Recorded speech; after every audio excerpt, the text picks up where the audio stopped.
Have you ever been told that carrying your phone in your pocket could be harming your fertility and sexual health?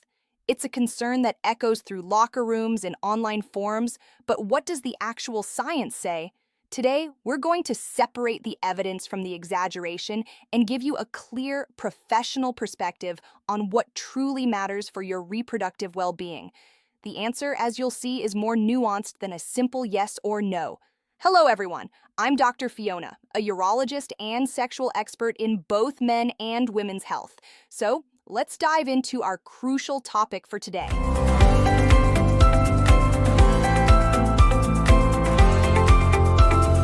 So, can your smartphone carried in your pocket genuinely compromise your fertility and sexual health?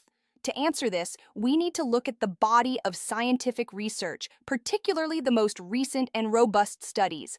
The primary concern has always revolved around the non-ionizing radiation emitted by our devices and its potential effect on sperm health. Now, here is where the distinction becomes critical.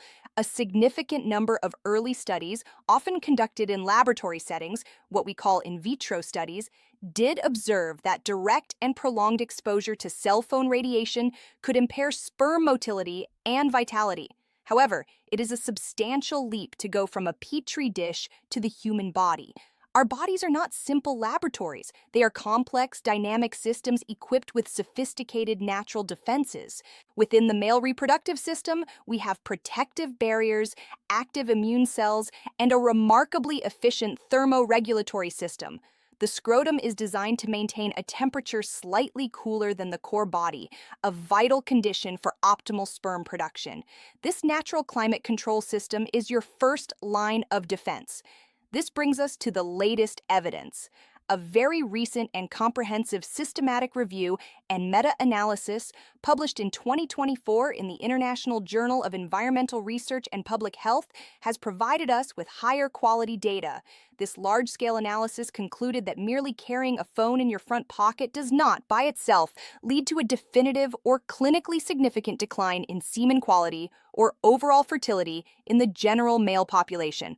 So, if the simple act of carrying the phone isn't the primary issue, where does the risk lie?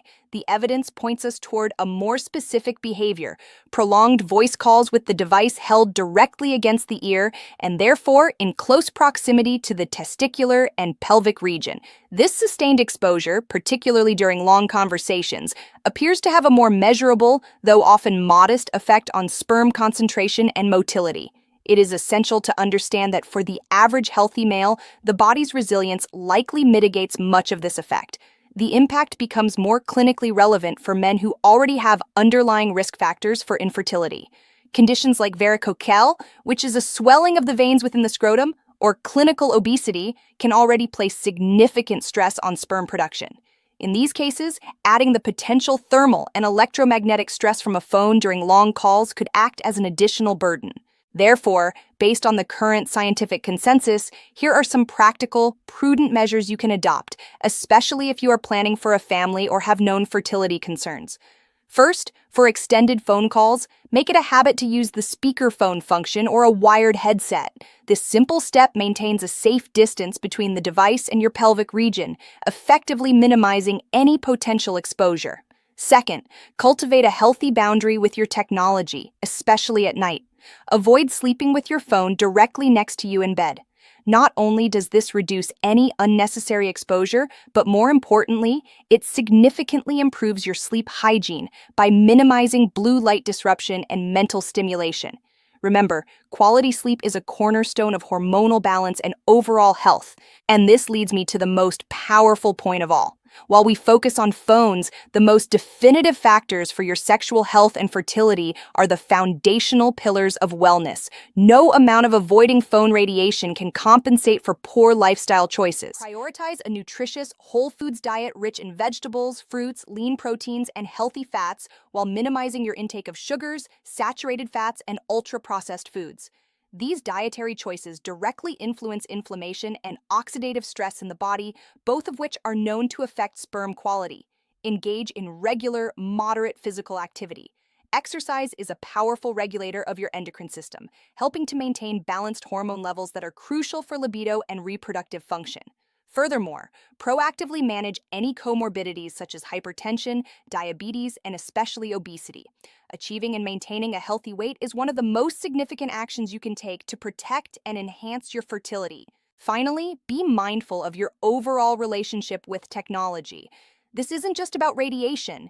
Excessive screen time from computers, televisions, and phones can rewire your brain's reward pathways, leading to a constant drip feed of dopamine that can blunt your motivation, focus, and even your natural drivers for sexual health.